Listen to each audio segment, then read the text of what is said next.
when you first start shifting, it's really exciting. You're going from first position and you're breaking away from that and now going into the different positions on the cello. It's awesome, it's wonderful, it's exciting, and it's also a little daunting. How do I do it correctly? How do I get consistent at it? How can I fix that awful intonation that I hear? And it can get frustrating. It can, just start to overwhelm you about how to make it more consistent, how to get it more accurate. And so we're going to break down a shift here. We're going to use an example, and I'm going to show you how I break down actually every single shift that I do, especially when I'm first teaching shifting to students. This is what I do for every single one of them. Now, there are lots and lots of ways to shift, and you can go read volumes, you can go watch videos, video after video about different ways to shift, different ideologies when it comes to shifting, how much sliding should be involved. As a teacher and as a student, I'm very interested in how we introduce this concept, and hopefully that's why you're here, because you would just want to get better in general, broadly at shifting. So we're going to talk about one way. Yes, there are many ways, but we're going to talk about one way because it's good to start with the one way and then branch off from there. And we're going to use as our example the shift from first position to fifth position in the Minuet in G, which comes up in Suzuki Book 3. Also, there is a free PDF guide to go along with this video to show you on the page all the things that I am doing to break down the shift and to think about getting from the first note to the second note. And you can go download that at the website and follow along there. All right, so of course, Beethoven Minuet in G. It's this moment in the second theme, the second part here, there in the piece where I'm going from this D, yes? Up to the G. So how do I build consistency? How do I make sure that I'm getting it in tune? What are the first steps? What are all the steps? First, let's talk about the anatomy of a shift, right? Like what exactly is a shift? And this is really, really important to understand these because it helps us practice and it helps us know which parts we're getting right and which parts we're getting wrong. Okay, so different parts of a shift. Number one is land on the right note. Yes, we got to get it in tune. So we got to go from this note to some other note. So number one is land on the right note. Number two, it's in some piece of music, right? We're performing some piece of music. This is the reason we're doing this. And so it has to be rhythmical. Yeah, whatever rhythm's on the page, I have to execute the shift according to that rhythm. And so when I'm practicing, this is why the metronome is so important when practicing shifts. It has to be rhythmical. So stop on the right note and has to be rhythmical. Now, how do I build up the consistency? This is a question I get on the channel, actually. How do I build up the consistency? I feel like I have it, and the next day I come back, and it's not there. It needs to be one smooth motion, okay? Not a jerk and a stop, but one smooth, continuous motion and stop on the note, okay? So let's go over them again. Stop on the right note, rhythmical, one smooth, continuous motion. Notice that I didn't say anything about going fast, right? Conspicuously absent. Speed is the farthest thing from our minds right now, especially when we're learning, especially when we're trying to learn this shift and get it down initially here in the beginning, all right? Go slow, all right? Learn the control. I think this is what everybody skips, and this is why it's not consistent. This is why it's here today and gone tomorrow, because I didn't build up the control and really teach my hand exactly that point, okay, where it is supposed to stop. But I got to go slow and smooth to learn that control so that I do build up the consistency, all right? Now, two very, very important things. So I like to stick with those three. Those are the three things, okay, that are part of a shift. Some other very, very important, I hate to call them secondary, all right? But these three are kind of like black and white. They always exist there. Got to have those three things, all right, to really execute the shift correctly and consistently. The other two, though, are posture, right? My hand shape. How does all of this physical stuff come together to help me execute the shift correctly and accurately every time, right? And I got to teach my hand to leave early, right? This is why it seems so effortless. Like how how do cellists shift so far, and how they do it on time, and how they make it look so smooth? Well, you got to leave early, right? You got to leave early.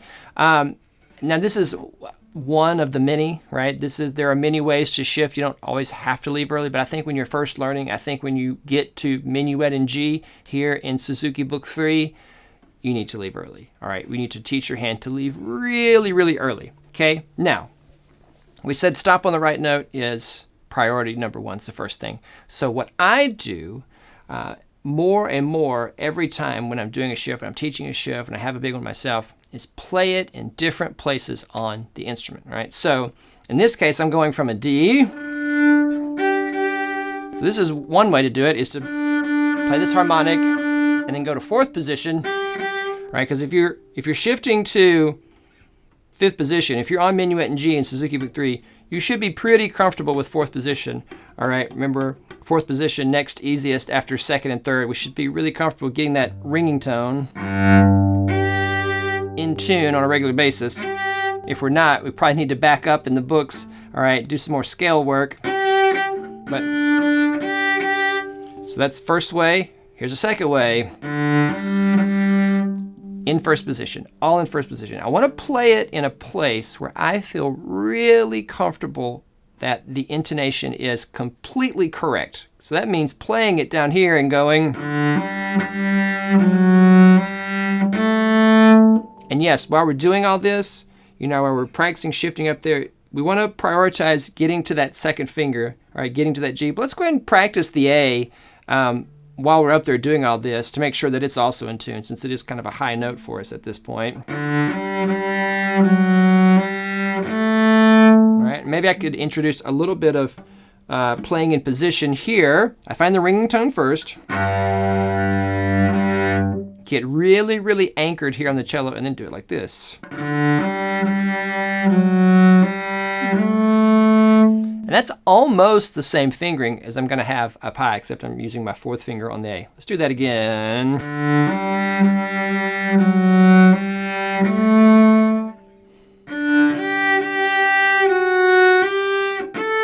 Now notice I'm still not using the correct fingering that I'm going to use when I perform the piece, right? I'm trying to learn the pitches. And in this particular case, I have even a lower register I can go to. How about a little shifting here?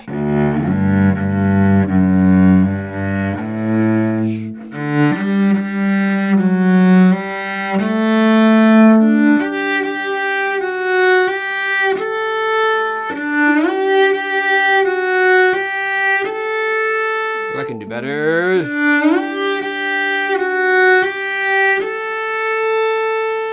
Yes, so as soon as I play it in all of those different places on the instrument, all of a sudden my brain to ear connection, this aural part, this sound, I feel really confident that I know what these notes are supposed to be.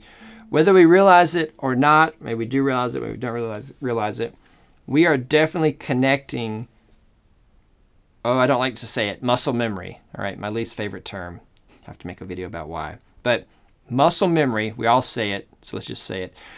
I connect that muscle memory, that physical part, to the intonation. Okay, it helps me to play in tune. But as soon as I go up high, where I don't play that often, I have no muscle memory, it's all completely new, then that's why it's hard to understand what exactly I am listening for. Yes, so I got to get it in my ear some other way.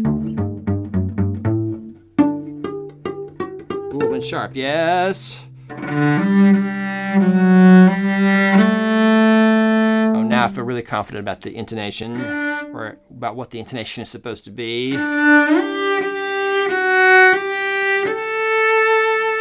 Okay, so that's way number one. Way number two, still sticking with the intonation, am I landing on the right note, is to use a drone pitch. And before I even turn on the drone pitch on the tuner metronome, just use the cello itself. Just use the open D as your drone.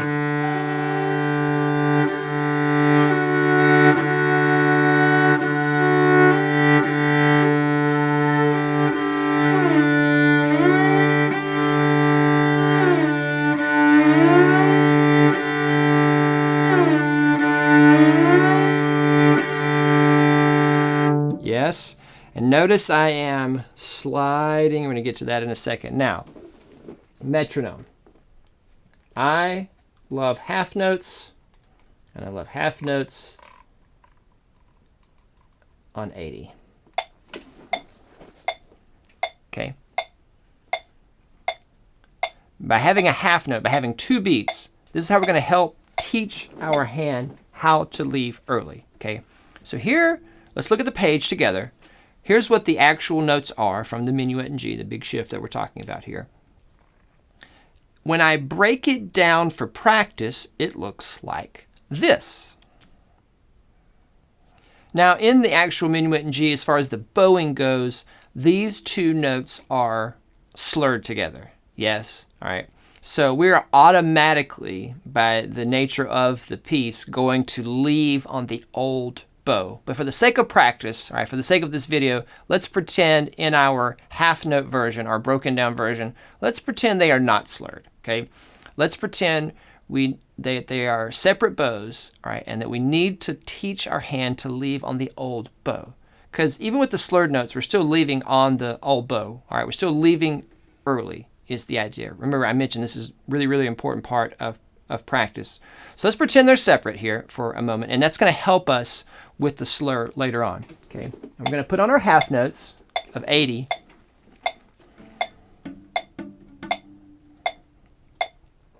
And let's go down bow to up bow since we end on an up bow, yeah?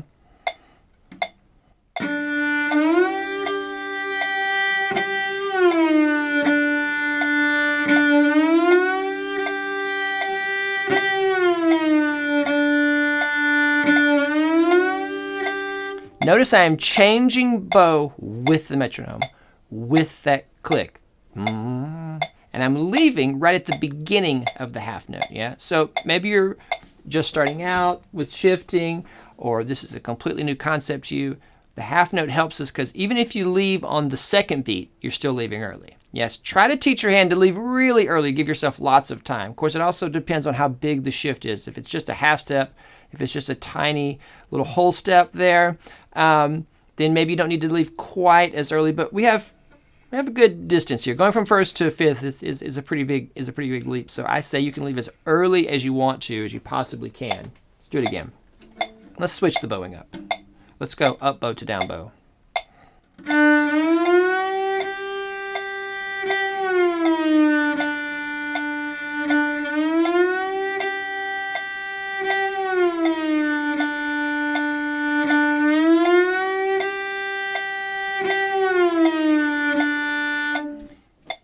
I am taking exactly 2 beats, no more, no less, to get to the next note.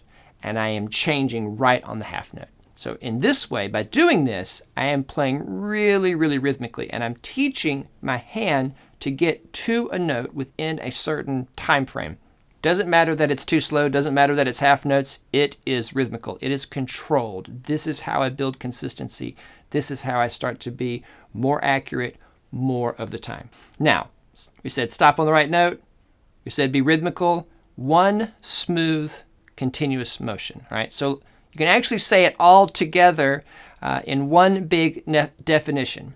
One smooth, continuous, rhythmical motion that lands on the right note. That's the definition of a good shift. Let's say that again. Can I even say it the same way twice? One smooth, rhythmical motion that lands on the right note. That's a great shift, okay? Now, I'm going early, and I stop. This is why I slide, okay? Especially when I'm learning, because that's how I hear, okay, when I've gotten to the right note. Now really try to time it out. Slide and stop and change with that click. Yes. Notice I'm not jerking. I'm not going up here and then coming back. I'm not going da-ya, da-ya. When we're students and we're first doing this, we associate speed with rhythmical. We associate speed with accuracy, right? I got to get there fast. If I want to get there smoothly and get there on time, I got to go quick. You got to go early, okay? You got to go early. Remember, we have to have accuracy here with this, all right? So I'm leaving early, one motion and stop. Let's go back to down bow here.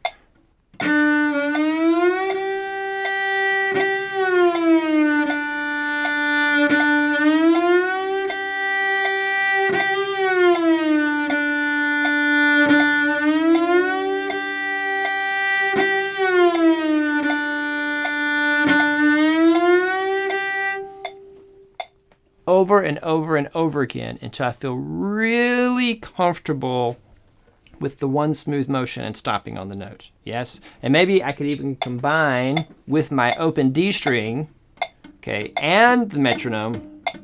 Ooh, I was a little sharp.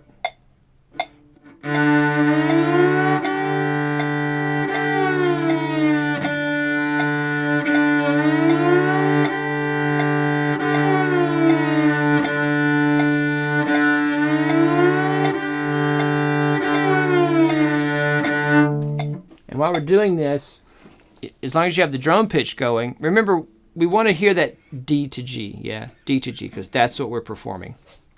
Another way to teach your hand getting to fifth position is to use the fingers that are on either side of the position, first and third finger, like this. So what does F sharp sound like with the D?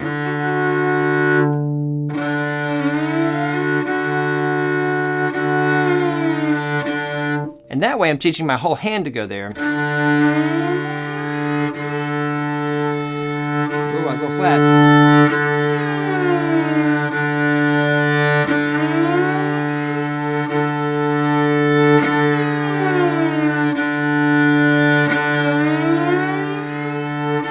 And also I'm learning the good habit of stopped note for that A and not having that habit of just relying on the harmonic, because that can become a bad habit. All right? And now, before we actually practice or do our final performance version, let's do our broken down version, but with the right bowing. Let's slur these notes together. Still going to stick with half notes. So my bow's going to go much slower here. But let's go up bow like it's in the piece.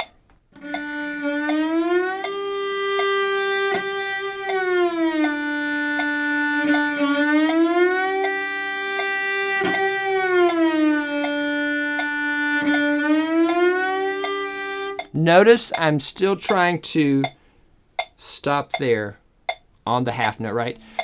2 beats sliding, 2 beats there. 2 beats sliding, 2 beats there. Let's reverse the bowing. No, we're not going to reverse the bowing because we're slurring now.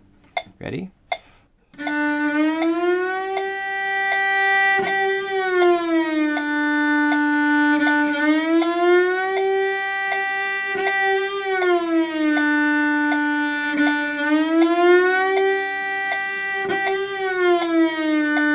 All right, so now I've introduced the bowing back. And while we're doing this, let's go ahead and break it down one more time, and let's just do quarter notes, because eventually we do have to do the eighth notes. Remember, we're getting faster and faster, and this way we can practice it a little slower still by just doing some quarter notes.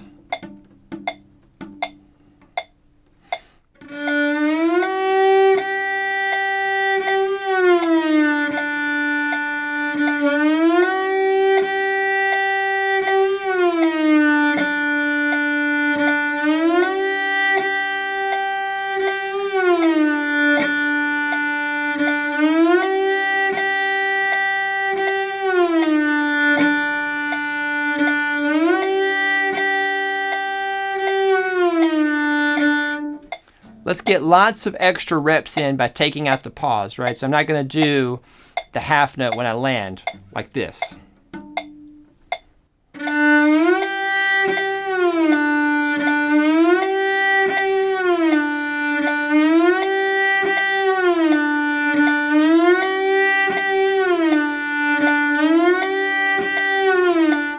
Check in with your arm posture over here. Make sure, you know, when I'm looking over here at my de facto mirror here, but when I was in college, mirror, always in front of the mirror, looking at this hand shape. As I go up here, let's do some eighth notes.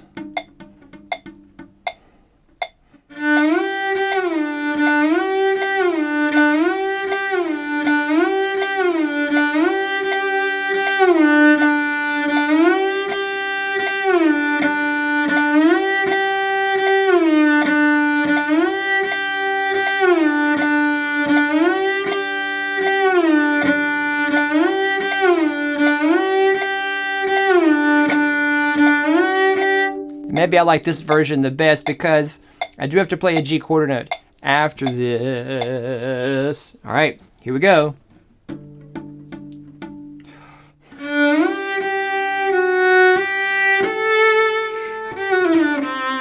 Oh, my hand just feels so solid going up there now after all those repetitions, after getting it in my ear, practicing with the metronome. Whoops, didn't go far enough.